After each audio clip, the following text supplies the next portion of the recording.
ॐ सहनाववतु सहनौ भुनक्तु सह वीर्यं करवावहै तेजस्विनावधीतमस्तु मा विद्विषावहै। ॐ शान्ति शान्ति शान्तिः। नारायणं नमस्कृत्य नरं चैव नरोत्तमं देवीं सरस्वतीं व्यासं ततो जयमुदीरयेत्। भक्ति भक्त भगवंत गुरु चतुर नाम बपु एक, जिनके पद वंदन किए नाशत विघ्न अनेक। यं प्रव्रजन्तमनुपेतमपेतकृत्यं द्वैपायनो विरह कातर आजुहाव। पुत्रेति तन्मयतया तरवोऽभिनेदुः तं सर्वभूतहृदयं मुनिमानतोऽस्मि। स्वामी मोहिन बिसारी हो, चाहे लाख लोग मिल जाएं, हम सम तुमको बहुत हैं, तुम सम हमको नाए। हम सम तुमको बहुत हैं, तुम सम हमको नाए। नारायण।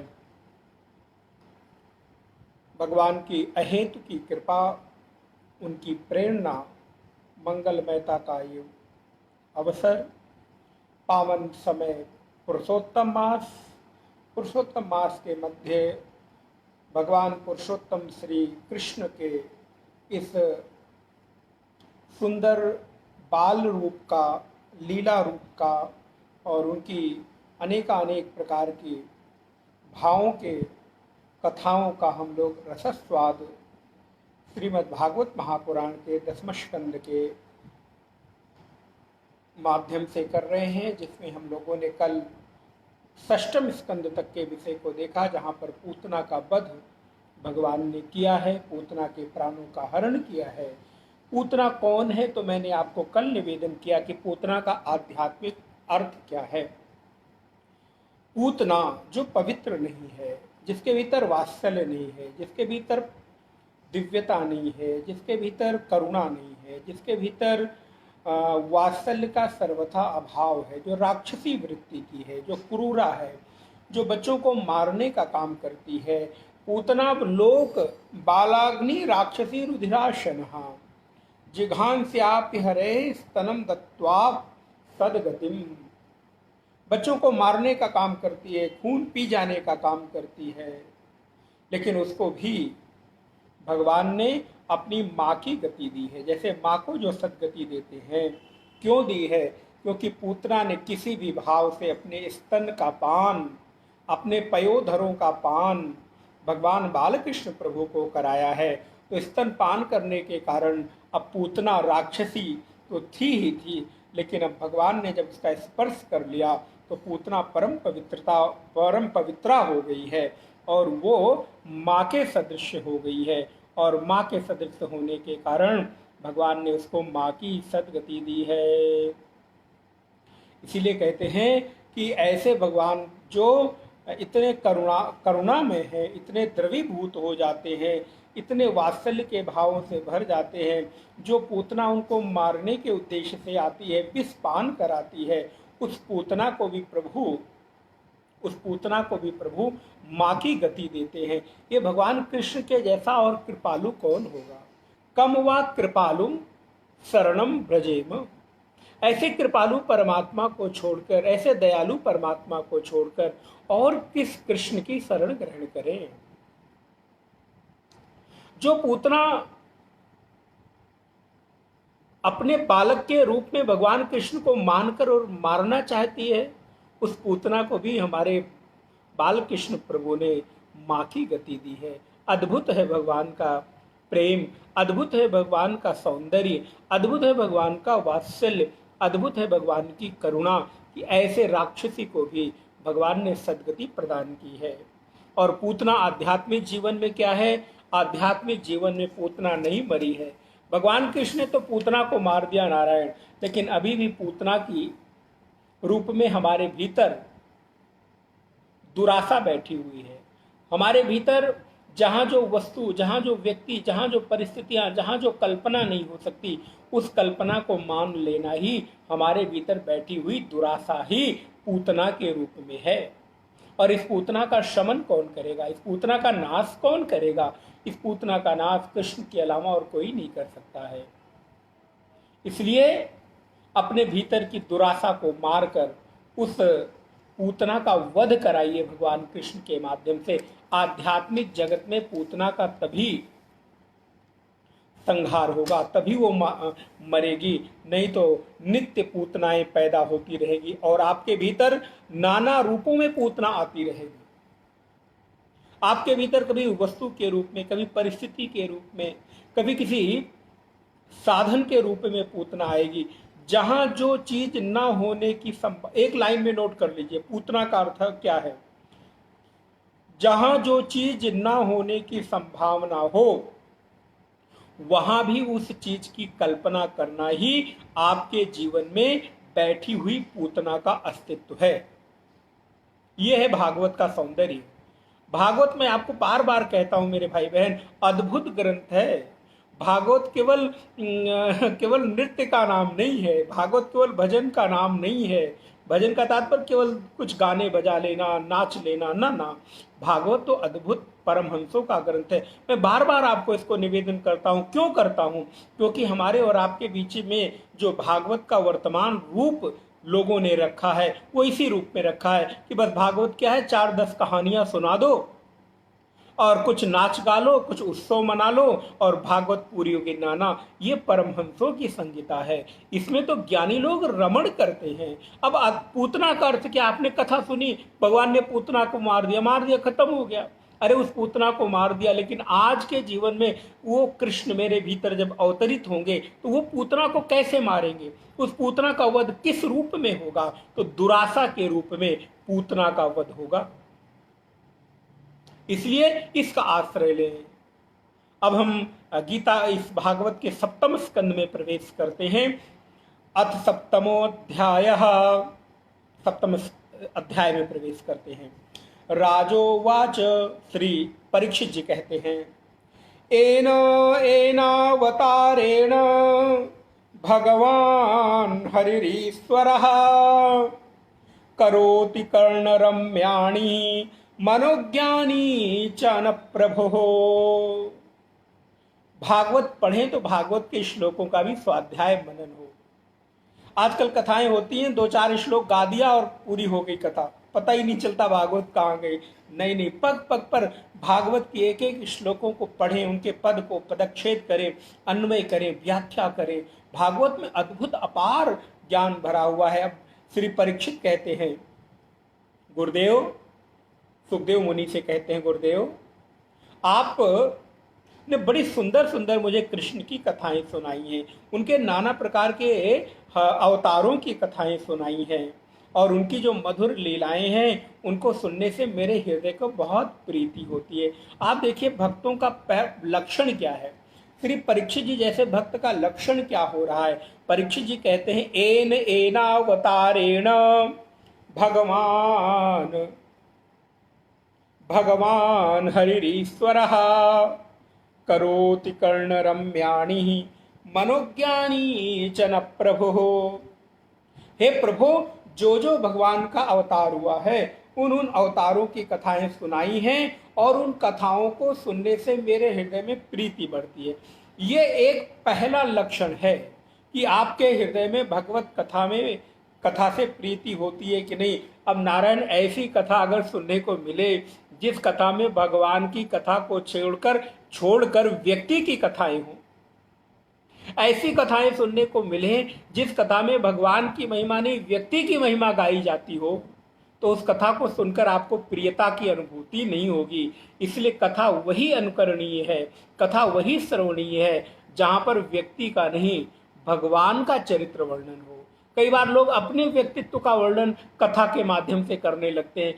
ये परंपरा बिल्कुल उचित नहीं है। इस वजह से यहाँ पर श्री परीक्षित जी महाराज कहते हैं कि आप उनको मुझे सुनाइए। श्लोक नंबर 2 देखिए।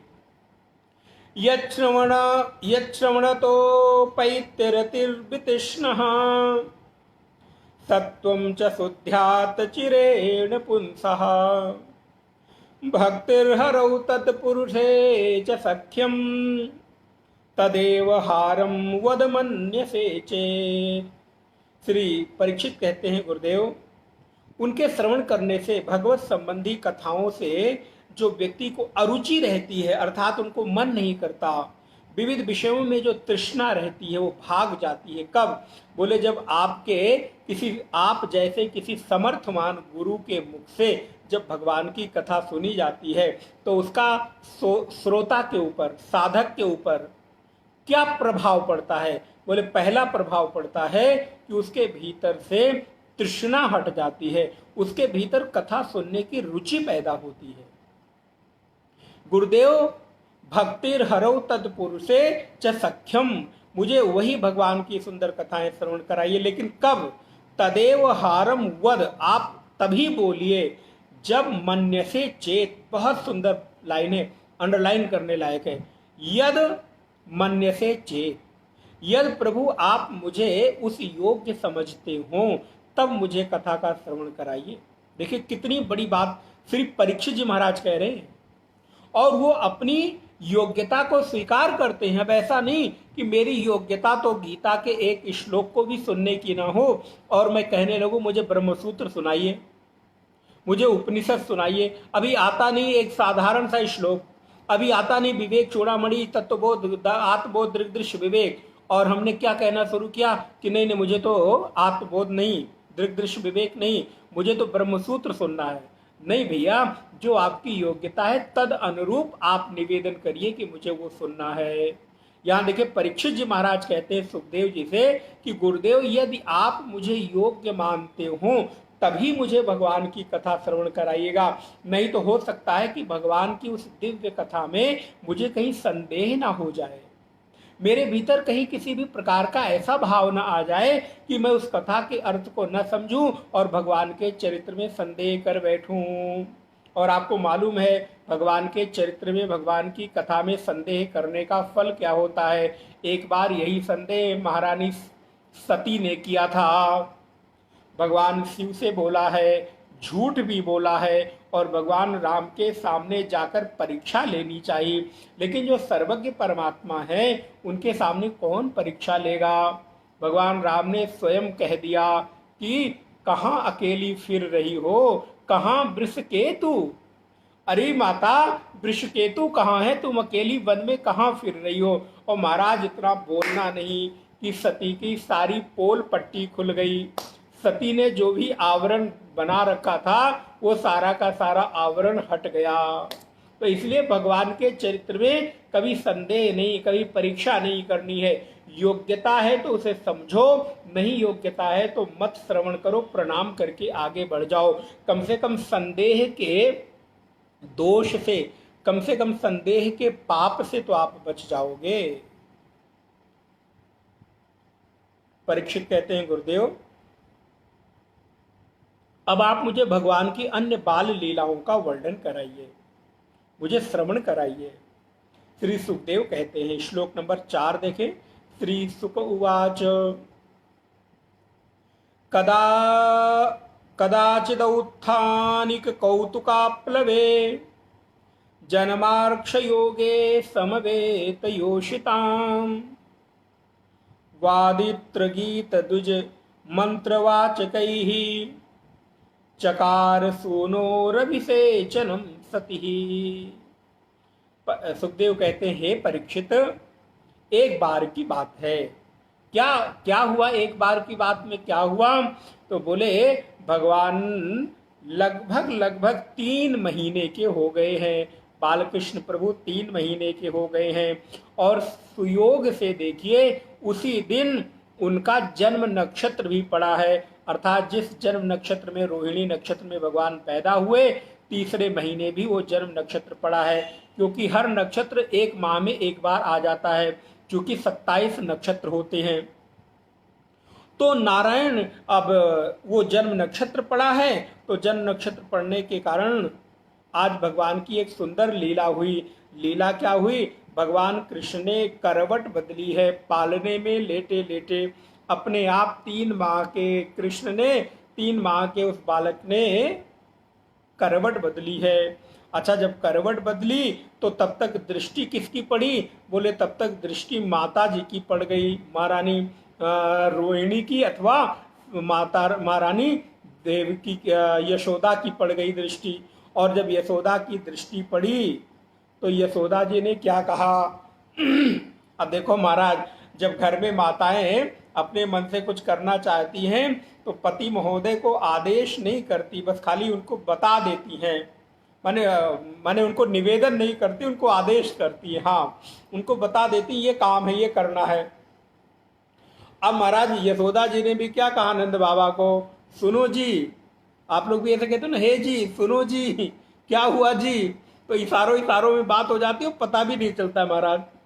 और मजे की बात है, अगर 100-200 की भी भीड़ हो और श्रीमती जी श्रीमान जी को अगर कुछ संकेत करना चाहें, निहारना चाहें, देखना चाहें, तो इशारे इशारे में निहार देती हैं, देख लेती हैं, समझा देती हैं। और श्रीमान जी महाराज समझ भी जाते हैं, उनको पता चल जाता है कि हाँ क्या बात है। तो कितनी भी भीड़ हो, श्रीमान जी श्रीमती जी के इशारे को समझ लेते हैं। महारानी यशोदा ने भी नंद बाबा को संभवतः इशारों इशारों में समझाया होगा। सुनो जी, क्या हुआ जी? बोले कि अब हमारे लाला ने आज 3 माह के होकर करवट बदली है। हाँ, तो क्या होना चाहिए बताओ? तो बताओ, तुम बोलो ना, तुम्हें क्या करना है? अब नंद बाबा भी बड़े प्रसन्न हैं।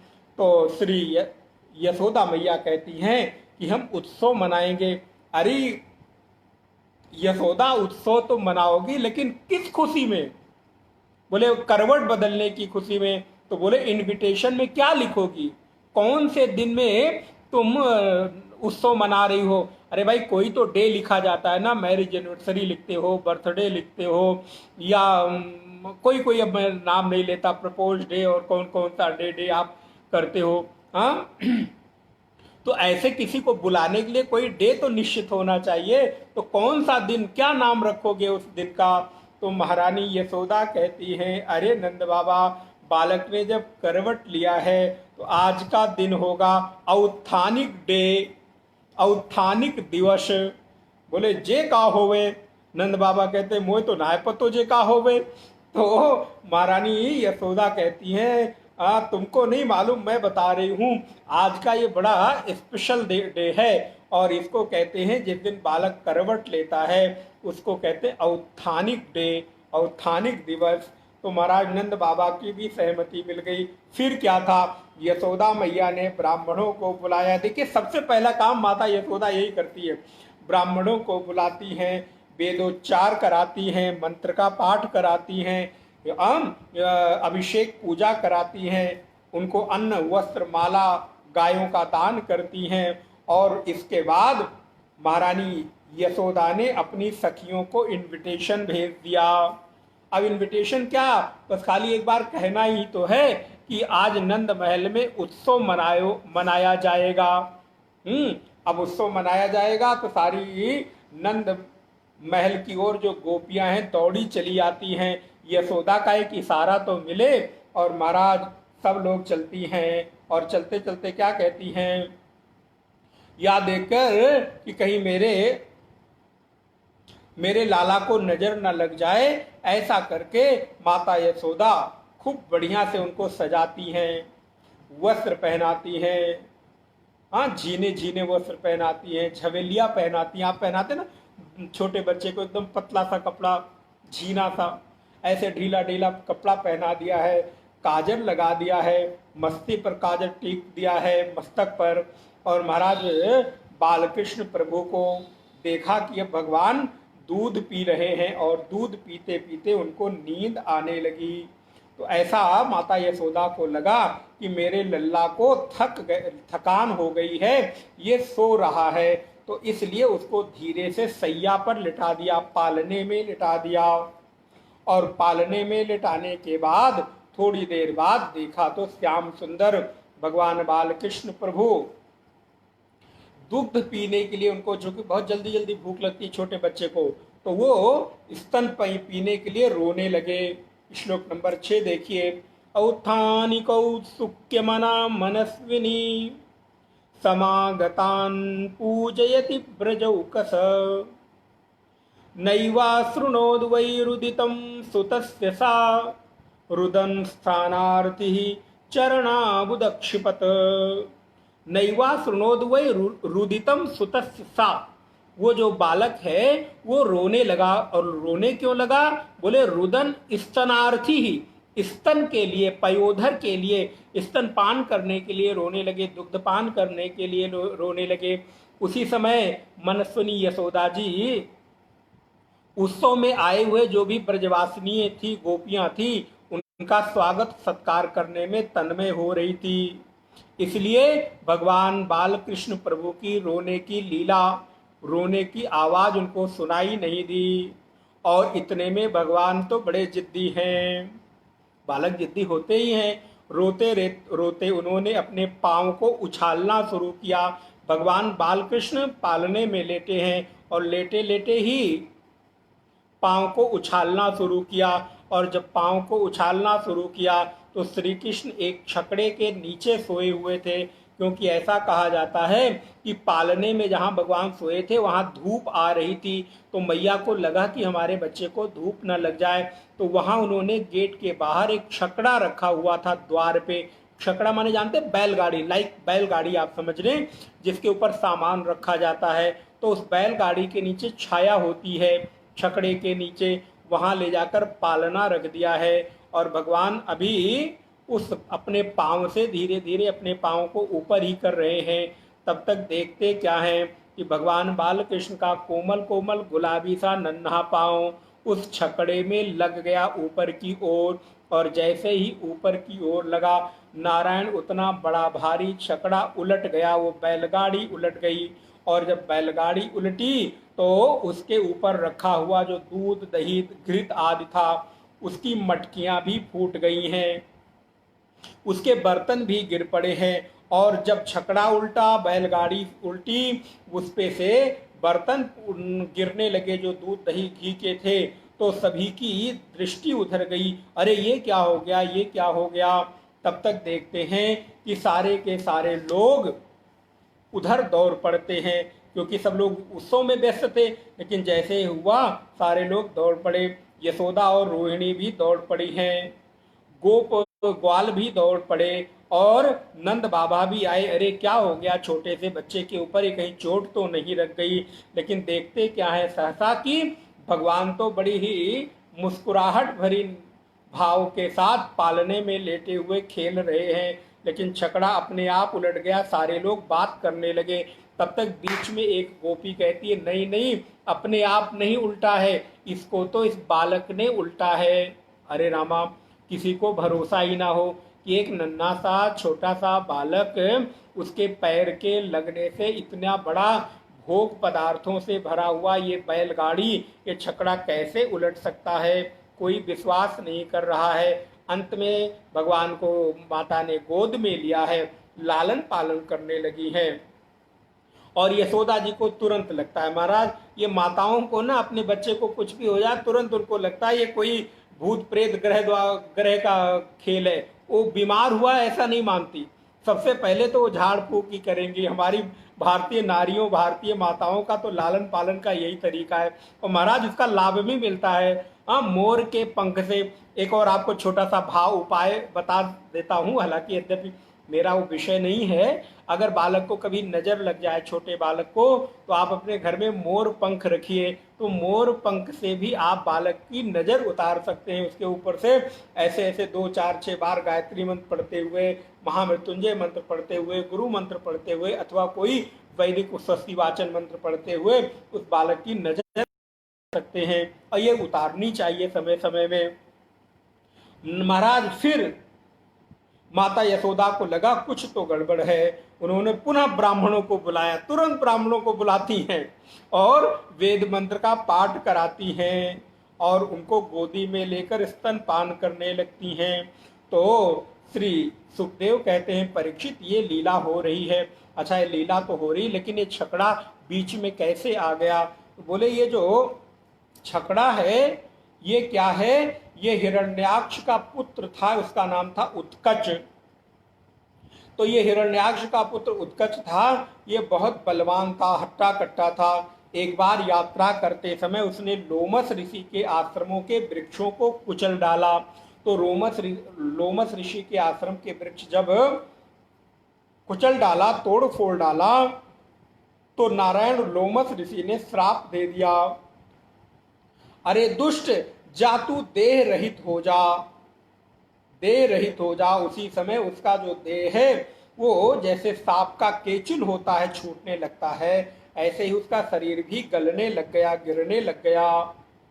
वो नीचे गिर पड़ा। उसने चरणों में प्रार्थना की, हे गुरुदेव कृपा सिंधु, मुझ पर कृपा कीजिए, मुझे आपके ज्ञान का प्रभाव नहीं था, मैंने आपका अपराध किया है, मेरा शरीर मुझे लौटा दीजिए। कौन? ये उत्कच कह रहा है।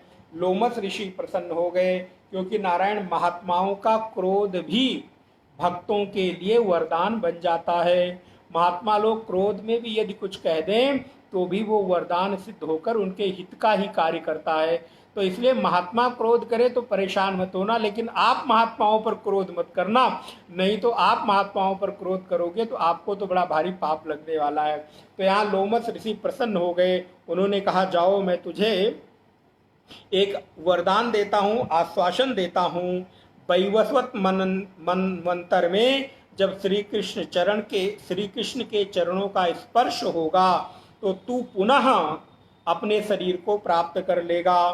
तो वही जो उत्कच था वो असुर बन के छकड़े में आकर बैठ गया था। क्यों? क्योंकि उसके उद्धार का समय आ गया था। अच्छा भैया, वहां तो उत्कच ऋषि का उत्कच का उद्धार हो गया, हिरण्याक्ष का पुत्र था, लेकिन अब हमारा और आपका कैसे हो? ये छकड़ा हमारे और आपके जीवन में कैसे आ जाता है? इसको श्री कृष्ण कैसे पार करें? हम श्री कृष्ण के जीवन का हमारे ऊपर इसका कैसे प्रभाव पड़े? तो नारायण अब इस पूरी कथा को समझिएगा। ये तो भागवत का में वर्णित भागवत कथा हो गई, लेकिन इसका आध्यात्मिक अर्थ क्या है? इसका आध्यात्मिक अर्थ है कि श्री कृष्ण नीचे हैं। किसके? छकड़े के नीचे। और छकड़े के ऊपर क्या है? दूध, दही, घी, मक्खन के भोग पदार्थ के मटके भरे हुए हैं। अच्छा, और पालने में भगवान लेटे हुए हैं नीचे। और जब भगवान नीचे लेटे हुए अपने पैरों को उठाकर उस छकड़े को छू देते हैं, उलट देते हैं, तो उस छकड़े का उद्धार हो जाता है, अर्थात वो टूट फूट जाता है। लेकिन भगवान श्री कृष्ण को कोई प्रभाव नहीं पड़ता, वो ज्यों क्यों त्यों बने रहते हैं। अर्थात क्या हुआ? ये हमारा और आपका शरीर ही छकड़ा है, यही एक बैलगाड़ी है, जहां हम इसके ऊपर नाना प्रकार के भोग सामग्रियां डालते रहते हैं, रखते रहते हैं। इस शरीर की जरूरतों के लिए न जाने क्या क्या भोग भरे पड़े रहते हैं, आभूषण भरते हैं, वस्त्र भरते हैं, क्या क्या भरे रखते हैं। और हमारे अंतस में, हमारे हृदय में वो श्री कृष्ण चैतन्य प्रभु नीचे हृदय रूपी पालने में लेटे हुए हैं। अब बेचारा वो आत्मचेतन श्री कृष्ण जो हृदय में है, उसको लगता है कि मैं भी थोड़ा स्वतंत्र हो जाऊं, मैं भी थोड़ा बाहर उछलू कूदूं, ये कहाँ से ऊपर से हमारे ऊपर आवरण आ गया है। तो कभी किसी दिन किसी माँ रूपी गुरु की दृष्टि पड़ती है और वो उस आत्मा को सुंदर ज्ञान के उपदेश से नहला धुला के पवित्र करके और यहाँ पर रख देते हैं। पूरी कथा याद रखिएगा। और फिर वो आत्मा एक दिन अपने ज्ञान के प्रभाव से इस हृदय को ठोकर मार देता है और ये हृदय के तादात्म्य से, इस हृदय के इस देह के अध्यास से, इस देह के तादात्म्य से इस भोग वृत्तियों को तोड़कर बाहर निकल जाता है और देखने वाले आस पड़ोस के लोग जो संसार की पार्टियों में व्यस्त हैं वो क्या कहते हैं, अरे देखो देखो ये तो शरीर छोड़कर चला गया। कोई कहता नहीं अपने अपने आप नहीं गया, ये तो साधना करता था इसलिए चला गया। कोई कहता नहीं नहीं इसको ये बीमारी हुई तब चला गया। अब नारायण लोग नाना प्रकार की बातें करते हैं, लेकिन अंततो गत्वा उद्देश्य क्या पूरा पूरा होता है कि हमारे इस भोग वस्तुओं के नीचे छुपा हुआ जो चैतन्य तत्व है उसको बाहर आने का अवसर दीजिए। आप अपनी आत्मा को केवल भोग से, सामग्रियों से, नाना प्रकार के भोग पदार्थ और आभूषणों से ढककर मत रखिए। तो हमको भी ध्यान रखना है कि मुझे भी अपने इस सकट का उद्धार करना है। और कौन करेगा? जो आपके हृदय में आत्मचेतन रूप श्री कृष्ण लेटे हुए हैं वही उद्धार करेंगे। एक दिन वो जैसे ही चरण मारेंगे, महाराज इस शरीर से अध्यास छूट जाएगा, इस शरीर से तादात्म्य छूट जाएगा और आप नित्य शुद्ध बुद्ध मुक्त हैं, ये आपकी अनुभूति बन जाएगी। तो एक लाइन में इस पूरी कथा का सार क्या निकला, सक्टासुर के इस उद्धार का कथा का भाव क्या है? तो ये है कि हमें अपने जीवन में जड़ वस्तुओं और भोग को प्रधानता नहीं देनी है, बल्कि हमारे हृदय रूपी पालने में नित्य विहार करने वाले आनंद घन परमात्मा को ही हमें प्राथमिकता देनी है। लेकिन आज हम लोग बिल्कुल उल्टा करते हैं। अपने जीवन में जड़ पदार्थों को, जिनकी कोई कीमत नहीं है, उन जड़ पदार्थों की हम बहुत ज़्यादा कीमत करते हैं और परिणाम होता है कि आत्मचेतना अंदर सोई पड़ी रहती है, उधर दृष्टि ही नहीं जाती। तो इसलिए जितना हो सके उतना जड़ पदार्थों से, भोग विलास से हमको अपने आप को दूर रखना चाहिए। श्री सुखदेव कहते हैं, परीक्षित ये सूयानृतदम्भेर्षः हिंसा मान विवर्जिताः। श्लोक नंबर 13। नातेषां सत्यशीलानां अशिशो विफलाकृताः।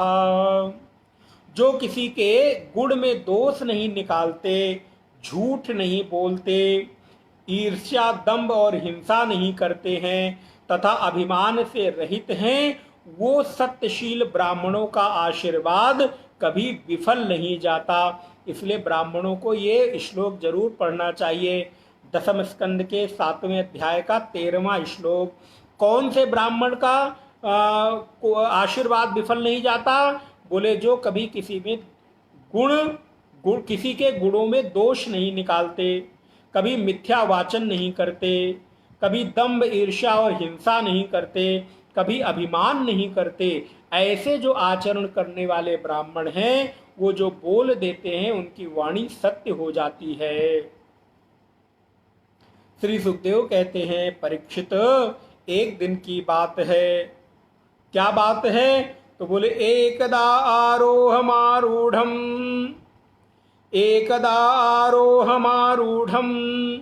लालयन्ती सुतं सती गरिमाणं शिशोर्वोढुं न सेहे गिरिकूटवत।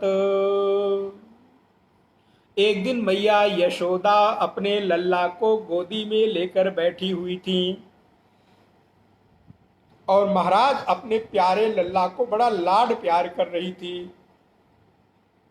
उसको बड़ा स्नेह कर रही थी, वात्सल्य लुटा रही थी। तभी अचानक सहसा एक कार्य हो गया। क्या हो गया? बोले भगवान इतने वजन हो गया उनमें, जैसे किसी चट्टान को माता यशोदा ने गोद में रख लिया हो। इतने भारी हो गए जैसे मानो कोई शिला, कोई बड़ी भारी पहाड़ उनकी गोदी में आ गया हो। अब माता यशोदा भार न सह सकी। ऐसा होता है, आप लोगों ने भी देखा होगा कि कभी कभी बचपन में कोई बालक बड़े वजनदार हो जाते हैं, बड़ा बड़ा उनका वजन बढ़ जाता है, तो उनकी माता भी थोड़ी थोड़ी देर गोद में लेती हैं, थक जाती हैं, फिर उठा के भूमि में रख बैठो, यहाँ पे इतना वजन बढ़ गया है इसका। ऐसे अपमान नहीं करती, लाड प्यार में नहला धुला के, काजल वाजल लगा के, दूध दूध पिला के और महाराज पालने में लिटा देती हैं, सोफे पे लिटा देती हैं या जमीन में ऐसे ही साफ सुथरी जमीन में छोड़ देती हैं और थोड़ी देर के लिए आराम करने लगती हैं, क्योंकि बालक को गोदी में लिए लिए सिर के ऊपर कंधे पे लिए लिए उनको भी थकान हो जाती है। हालांकि अब तो धीरे धीरे ये परंपराएं बड़ी कम होती जा रही हैं। अब तो हमें लगता है बालकों को गोदी में तो लेना बहुत कम कर दिया लोगों ने। अब तो वो हर जगह के लिए वो झूले टाइप का कुछ आ गया है, कहीं वो चलाने के लिए बेबी का वो आता है ना, वो उस पर बैठा के ले जाएंगे। और गोद भी लेना होगा तो महाराज वो कुछ पट्टा वट्टा पहन के और यहाँ पे लटका लेते हैं, बेचारे का पैर लटका रहता है, हाथ लटका रहता है। आप सोचो हम अपने सुख के लिए उस छोटे से नन्हे बच्चे को कितना दुख देते हैं।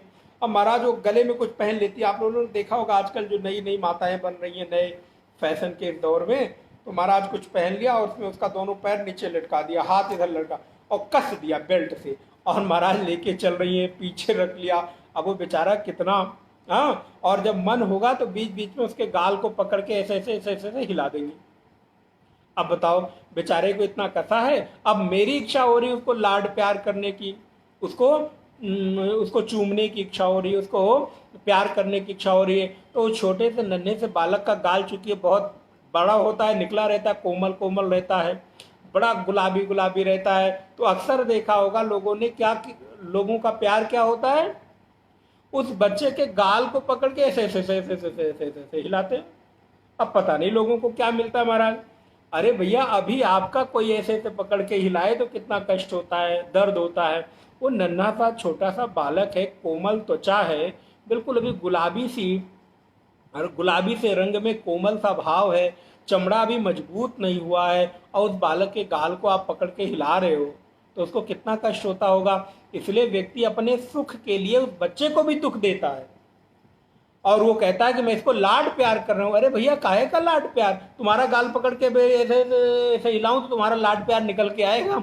दो ही बार में कहोगे नहीं नहीं बस करो बस, अब नहीं चाहिए प्यार, नहीं नहीं और ले लो, नहीं अब नहीं चाहिए। क्यों? क्योंकि दर्द होने लगा। अब उस नन्हे बालक को जो देखो, पापा निकलेंगे तो हिला देंगे, भैया निकलेंगे तो हिला देंगे, बहन निकलेगी तो हिला देंगे, और मम्मी तो भैया हिलाती ही रहती हैं। और कभी कभी जो आवश्यकता पड़ी तो पड़ोसी वाले आए वो भी हिला देते हैं। तो उस बालक को क्या स्थिति होती है। तो इसलिए ऐसा नहीं करना चाहिए। अब हमारे जो बालकृष्ण प्रभु कन्हैया हैं, बड़े छोटे से नन्हे मुन्ने गोपरू जैसे हैं, गोलगप्पे जैसे एकदम सुंदर मोटे तगड़े, हृष्ट पुष्ट, गोल मटोल, गोलू, जो भी आप कहना चाहे, लाड प्यार में आप उनको कह सकते हैं। तो महाराज देखा सहसा माता यशोदा की गोदी बड़ी भारी हो गई, तो उन्होंने क्या किया, तुम यहाँ बैठो। अब महाराज भार सह न सकी, उनकी भार से पीड़ित होकर माता यशोदा ने श्री कृष्ण को गोदी से हटाकर पृथ्वी पर बैठा दिया, और इसके बाद अपने घर का काम करने लगी। और जब घर का काम करने लगी तो उसी समय एक घटना और घटी। क्या हुई बोले, एक तृणावर्त नामक दैत्य है। यह तृणावर्त नामक राक्षस कौन है बोले, पहले पांडु देश में सहस्राक्ष नाम के एक राजा रहते थे। पांडु देश में सहस्राक्ष नाम के एक राजा रहते थे। वो नर्मदा तट पर अपनी रानियों के साथ विहार कर रहे थे। उधर से एक दिन दुर्वासा ऋषि निकले। हमारा दुर्वासा का नाम सुनते ही तो आप लोग, कई सारे महात्मा भी दुर्वासा जैसे होते हैं, बड़े जल्दी क्रोधित हो जाते हैं। हाँ, तो दुर्वासा ऋषि निकले, उधर से उन्होंने प्रणाम नहीं किया तो ऋषि ने श्राप दे दिया, जा तू राक्षस हो जा। जब वह उनके चरणों में गिर पड़ा और कहा, गुरुदेव मुझे क्षमा करें, मेरे उद्धार का कोई हेतु बताएं। तब भगवान श्री कृष्ण के श्री विग्रह का स्पर्श करने से तू मुक्त हो जाएगा, ऐसा वरदान दिया। इसलिए मैंने आपको कहा, महात्माओं के, सन्यासियों के क्रोध में भी भक्तों का हित ही छुपा होता है। जब भी महात्मा लोग कभी क्रोध होकर किसी को कुछ कहते हैं तो उनका हित ही उसमें छुपा होता है। तभी यहाँ पर दुर्वासा जी ने जब कहा तो आज उसी तृणावर्त को यहाँ पर भगवान ने अपने स्पर्श से उद्धार किया है। ये सहस्राक्ष नाम के राजा थे।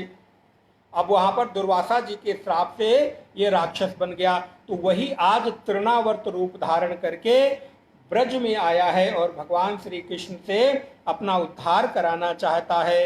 तृणावर्त आया, और ये कौन है बोले, ये कंस का निजी सेवक है। कंस की प्रेरणा से श्लोक नंबर 20 देखें। दैत्यो नामना तृणावर्तः कंसभृत्यः प्रणोदितः चक्रवात स्वरूपेण जाहारासीनमर्भकम्। कंस के प्रेरणा से वो यहाँ पर आया है। और किस रूप में आया? तो बोले तृणावर्त बवंडर के रूप में आया है। आपने बवंडर देखा होगा, कभी कभी गर्मियों में आपने अनुभव किया हो, जब लू चलती है, जेठ का महीना होता है, तो हवा का एक झोंका चलता है जो गोल गोल चलता है, ऐसे ऐसे गोल गोल चलता है, उसको बवंडर कहते हैं। और उस हवा के चक्रवात में कोई भी आ जाए, कोई पन्नी आ जाए, कोई पत्ते आ जाए, फूल आ जाए, या कोई भी पदार्थ आए, तो आप देखिए वो उसको भी अपने चक्कर में हिला लेता है ऐसे ऐसे और उड़ा ले जाता है। तो ये वही बवंडर बनकर आया है। और महाराज बवंडर बनकर आने से ये ब्रज में आया और भगवान जहां पर बैठे हुए थे वहां पर आया है। और इसके आने से चारों दिशाएं कांपने लगी हैं। ब्रज में दो घड़ी तक चारों तरफ रज ही रज अर्थात धूल ही धूल उठने लगी है। उतने में यशोदा जी को ख्याल आया कि मैंने अपने लाला को तो जमीन पर बैठा दिया, कहाँ गया वो? ढूंढने लगी हैं। तो जहां वो बैठाकर गई थी वहां पर श्री कृष्ण मिले नहीं। अब माता यशोदा को बड़ी चिंता होने लगी। महाराज इधर तृणावर्त बड़ी बालू धूल मिट्टी उड़ाकर पूरे ब्रज में नाना प्रकार के बवंडर करने लगा और श्री कृष्ण को भी उसमें उड़ा ले गया। कहते हैं भगवान ने उसका उद्धार किया और उसको मार दिया। और जब मारने के बाद वो सामने आया तो प्रणाम करके वापस चला गया है। जब यशोदा जी वापस आई, देखी अब बवंडर थम गया है, तो श्री कृष्ण अपनी जगह पर बैठे हुए मुस्कुरा रहे थे। हृदय में उठाकर फूट फूट कर रोने लगी, आंसू की धारा बहने लगी। क्या हो गया, क्या हो गया? अरे मैंने नाहक इसको छोड़कर चली गई थी। अरे आज देखो कितना बड़ा बवंडर आया, लेकिन मेरे कन्हैया को कुछ नहीं हुआ, ये मेरा कन्हैया बच गया।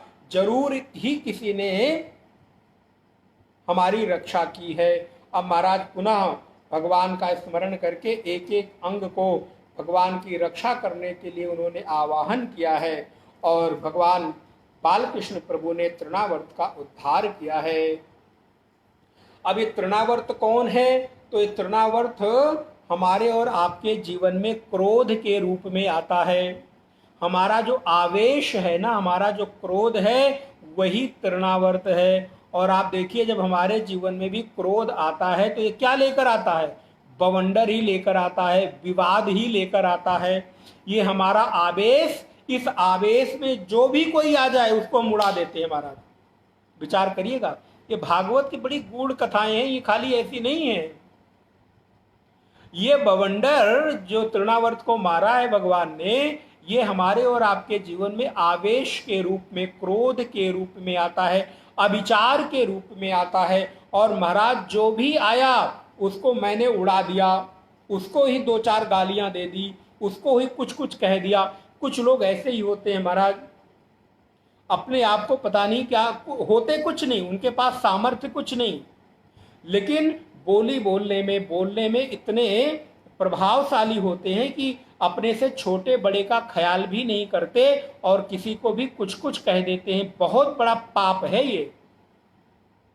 जो आपसे सम्मानित है, आपसे बड़ा है, उसको आप ऐसी कुछ वचन मत कहो। और उसने भी हम अपने से उन लोगों को वो बात कह देते हैं जो मेरा ख्याल रखते हैं, मेरे सुख दुख में साथी बनते हैं, मेरी दवा का ख्याल रखते हैं, मेरे वस्त्र का ख्याल रखते हैं, मेरी चीज़ों का ख्याल रखते हैं, मेरे सुख दुख में सहभागी बनते हैं। उनको भी हम न जाने क्या क्या कह देते हैं। तुम नहीं जानते, तुम्हारा कोई अधिकार नहीं है ये कहने का, तुम्हारा कोई अधिकार नहीं ये करने का। बताओ। और बाद में व्यक्ति पछताता है, कब? जब गुस्सा उतर जाता है, क्रोध उतर जाता है। तो इसलिए ऐसा कर्म ही क्यों करना जो अपने ही किए गए पर बाद में पछताना पड़े। इसलिए जितना हो सके उतना इस तृणावर्त रूपी बवंडर से, आवेश से बचो। जीवन में आप अपनी गलतियों को, छोटी छोटी गलतियों को इग्नोर करो, नहीं तो धीरे धीरे आपका क्रोध आपका स्वभाव बन जाएगा। अच्छा मान लो क्रोध आ ही गया तो क्या करें, बवंडर आ ही गया तो क्या करें? तो बोले पहला जो वेग है, पहला जो थॉट है, पहला जो विचार है उसको संभालो। अगर क्रोध का पहला क्षण आपने सुधार लिया, संभाल लिया, तो क्रोध आपका कुछ नहीं कर पाएगा। क्रोध आए तो जरा ठंडा पानी पी लो, क्रोध आए तो जरा एक संकल्प ले लो कि मैं बोलूंगा नहीं, मौन हो जाओ। क्रोध आए तो जरा भगवान के सामने जाकर साष्टांग प्रणाम कर लो। क्रोध आए तो अपने गुरु का स्मरण कर लो, भगवान का स्मरण कर लो। क्रोध आए तो अपने उन लोगों का स्मरण करो जो लोग आपका ख्याल रखते हैं। सोचो एक छोटी सी बात पर वर्षों के रिश्ते पुराने हुए, वर्षों के याराने पुराने हुए। क्या हुआ? बोले एक छोटी सी गलती ने, एक छोटे से हमारे वाक्य ने, जो हमारे ख्याल रखते थे हम उनसे दूर हो जाते हैं। अब वो हमको पूछते भी नहीं। क्यों पूछेंगे भाई? जब तुम्हारा स्वभाव बन गया, तुम कुछ कुछ कह देते हो, तो कोई क्यों पूछेगा तुम्हें? इसलिए जितना हो सके उतना ख्याल रखें। जो हमसे बड़े हैं, हमारा भाव रखते हैं, उनके प्रति कभी आवेश में, कभी क्रोध में आकर बवंडर न खड़ा करें, बल्कि इसको रोकें। और ये कब रुकेगा? जब आप श्री कृष्ण से प्रेम कर लो, कृष्ण के अलावा और कोई दिखे ही नहीं। हरि भजले, हरि भजले, हरि भजने कामों का है। हरि भजले, हरि भजले, हरि भजने कामों का है। अभी भजले, अभी भजले, अभी भजने कामों का है। यहीं भजले, यहीं भजले, यहीं भजने कामों का है। हरि भजले, हरि भजले, हरि भजने कामों का है। जब क्रोध आए, जब काम आए, जब कोई दुष्वृत्ति आए, तो भगवान का भजन कर लो, भगवान का स्मरण कर लो। इसलिए ये तृणावर्त को तो कृष्ण ने मार दिया, लेकिन हमारे और आपके आवेश रूपी, क्रोध रूपी तृणावर्त को कौन मारेगा? और भैया ये रोज रोज आता है, रोज रोज आपके जीवन में तृणावर्त आ रहा है, आप सोचो। लेकिन आज आज तक आपने तृणावर्त को मारने के लिए संकल्प नहीं किया। आज अभी यही संकल्प करो कि आज के बाद मेरे जीवन में तृणावर्त रूपी दैत्य नहीं आएगा। किस रूप में? क्रोध के रूप में। किस रूप में? रूठ जाने के रूप में। किस रूप में? आवेश के रूप में, क्रोध के रूप में। कृष्ण के आने से तृणावर्त मर जाएगा, इसलिए ये नहीं आएगा। इसलिए नारायण, कभी कभी गलतियां सभी से हो जाती हैं, छोटी मोटी गलतियां सबसे होती रहती हैं। इसलिए छोटी मोटी गलती पर सालों साल के संबंधों को क्यों हम बेकार करें? हम क्यों अपने जीवन में अशांति पैदा करें? अच्छा एक और चीज याद आ रही है, दूसरे की गलती को आप क्रोध करके स्वयं को क्यों टॉर्चर करते हैं? भाई हम अगर किसी और के कारण क्रोधित होते हैं तो इसका मतलब हुआ कि किसी और की गलती की सजा हम खुद को दे रहे हैं। तो ये बुद्धिमानी है कि मूर्खता है, पता नहीं। अब अगर आप क्रोध करते होंगे तो क्या है आप समझ लीजिए, मैं नहीं कहूँगा कि आप मूर्ख हैं कि आप बुद्धिमान हैं। नहीं, वैसे आप सारे लोग बुद्धिमान हैं, मैं ये मानता हूँ। तो इसलिए मूर्ख तो होने का सवाल ही नहीं है। इसलिए आप क्रोध करते नहीं होंगे, और करते होंगे तो आज से तो बिल्कुल नहीं करेंगे। फिर क्या करेंगे? क्या करेंगे? कृष्ण को मनाएंगे। हरि शरणम, हरि शरणम, हरि शरणम, हरि शरणम। क्रोध आए तो भगवान का नाम स्मरण करिए, क्रोध आए तो भगवान को याद करिए। क्यों आता है क्रोध? भगवान जैसे आपने तृणावर्त को मारा था, वैसे मेरे भी क्रोध और आवेश को मार दो। तो मेरे भैया, वहां द्वापर में तो कृष्ण ने तृणावर्त को मारा, लेकिन यहाँ अध्यात्म में आज के समय में भी इसको मारने की जरूरत है। श्री सुखदेव मुनि कहते हैं, परीक्षित सारी गोपियां जब देखती हैं कि अरे इतने बवंडर के रूप में भी कृष्ण तो मधुर मधुर मुस्कुरा रहे हैं, सारे लोग अपने हृदय से लेकर उनको आशीष देने लगती हैं।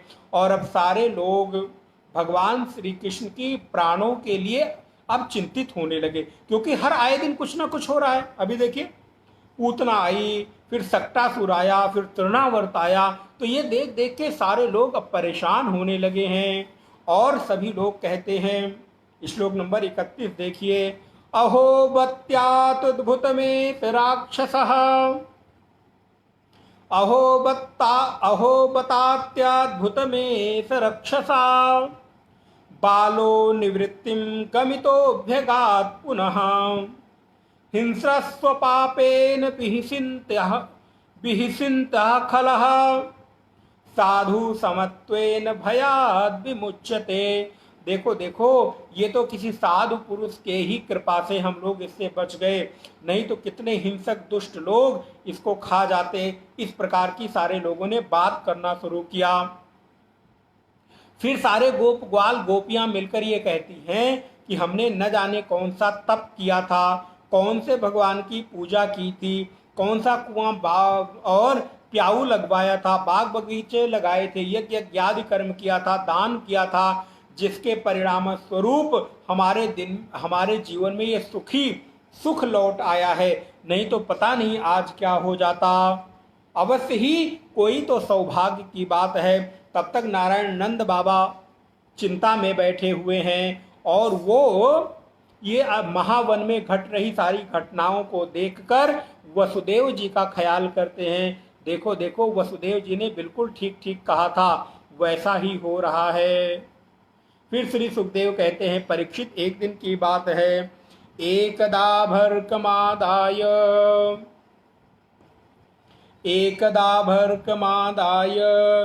स्वाम कमारोप्य भामिनी, प्रश्नुतं पाययामास स्तनं स्नेह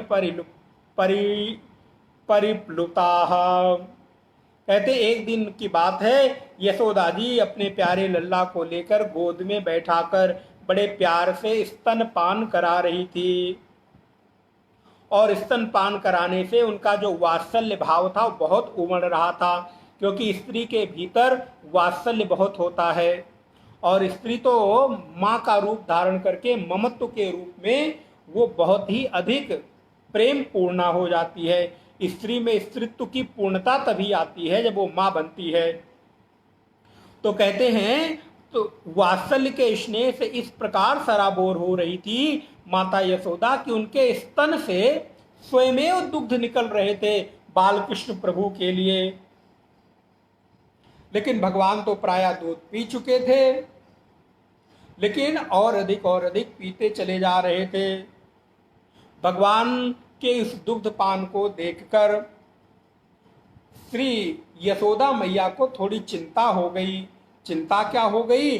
बोली, देखो ये इतना दूध पीता चला जा रहा है, कहीं इसको नुकसान ना कर दे। भैया, माताएं भी ना कमाल की होती है, अद्भुत कमाल की होती है, सच्ची बात है। ना पिए तो दुखी, अधिक पी ले तो दुखी। ये किसी भी तरह महाराज क्या कहा जाए। अब अभी तक ना दूध पिए बालक, अरे मेरा बालक दूध नहीं पीता, पीने लग जाए, अरे ज्यादा पीने लग गया है, तो चिंता करने लगी।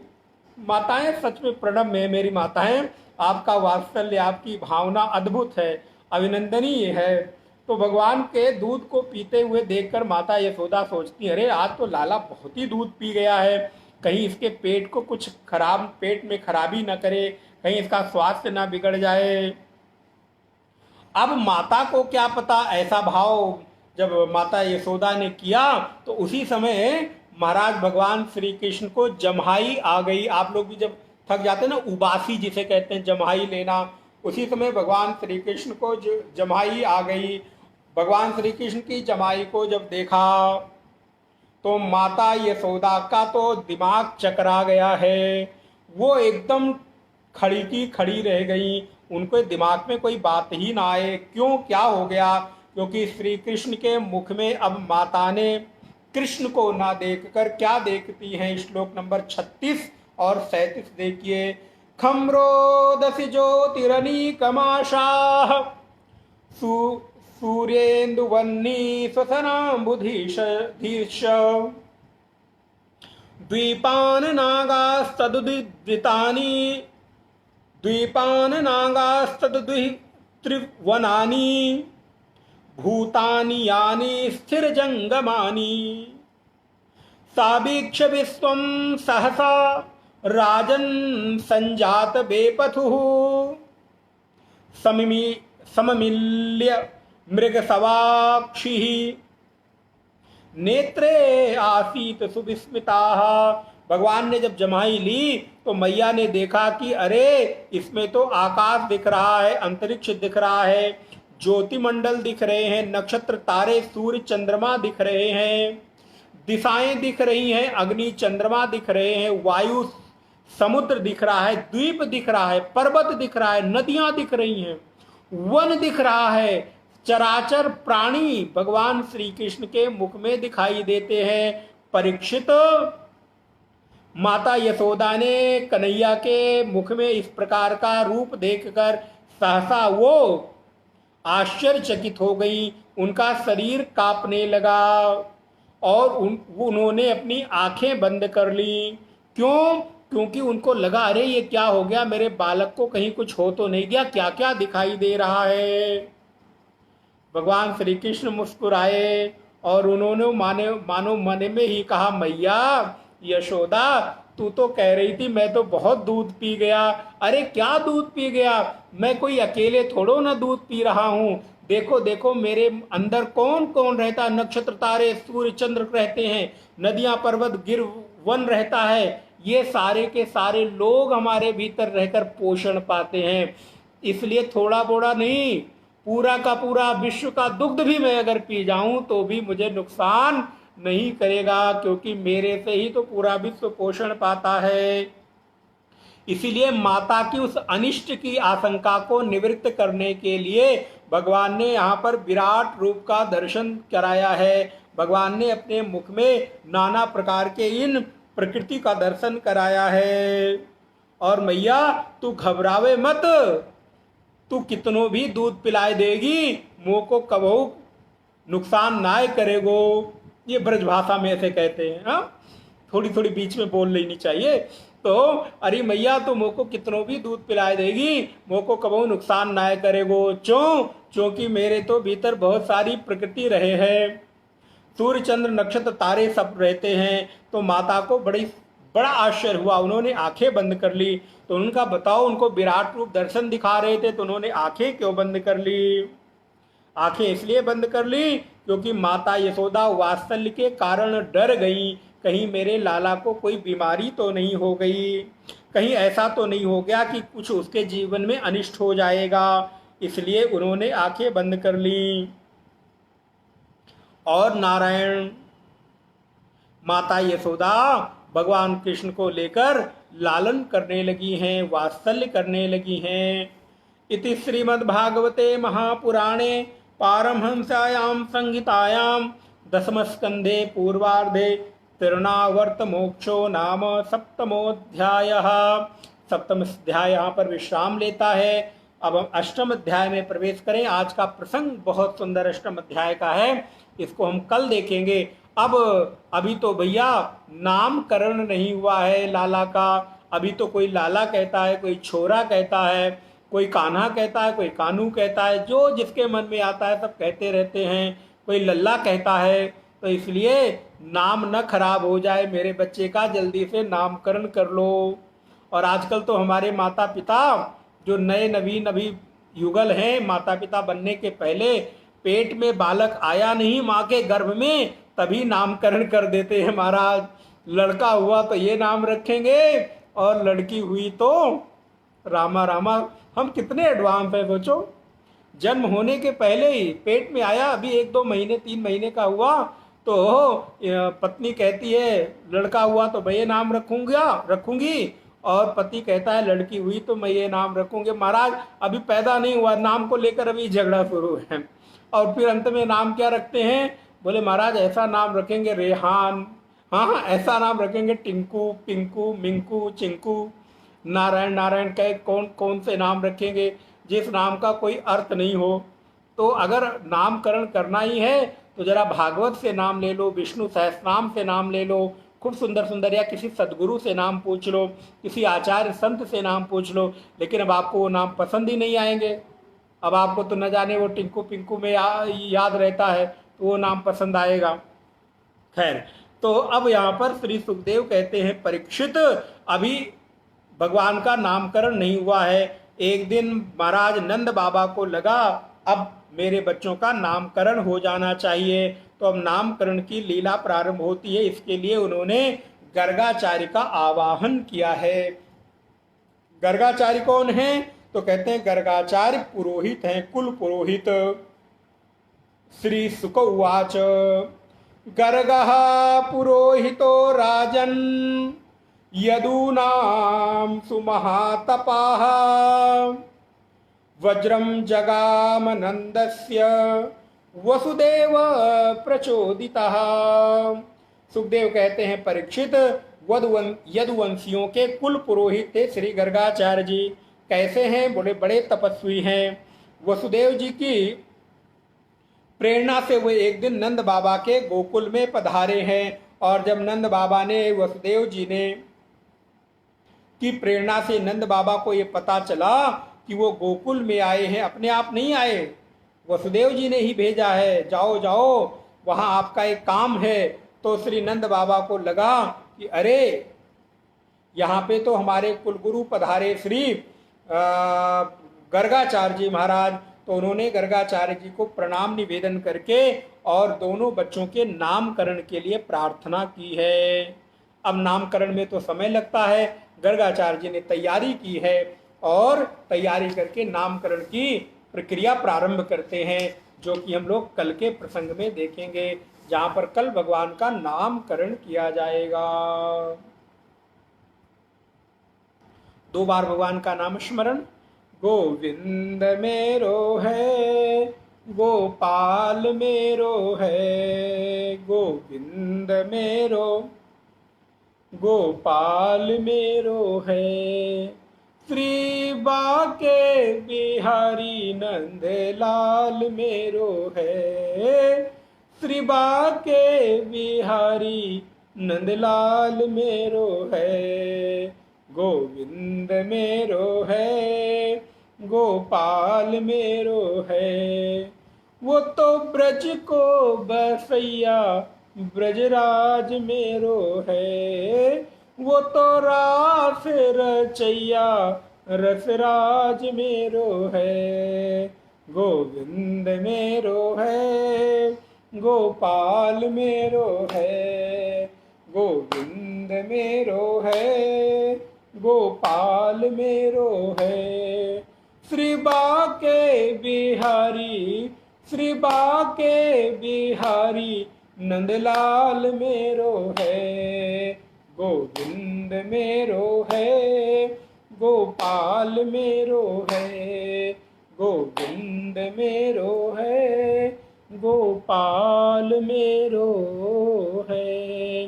श्री कृष्णचंद्र भगवान की जय, श्री बालकृष्ण लाल की जय, श्री भागवत भगवान की जय, श्री व्यास जी महाराज की जय, श्री सुखदेव जी महाराज की जय, श्री वृंदावन बाके बिहारी लाल की जय, श्री राधा बल्लभ लाल की जय। जय जय श्री राधे श्याम। ओम पूर्णमदः पूर्णमिदं पूर्णात् पूर्णमुदच्यते पूर्णस्य पूर्णमादाय पूर्णमेवावशिष्यते। ओम शांति शांति शांति। हरि ओम। श्री गुरुभ्यो नमः। हरि ओम।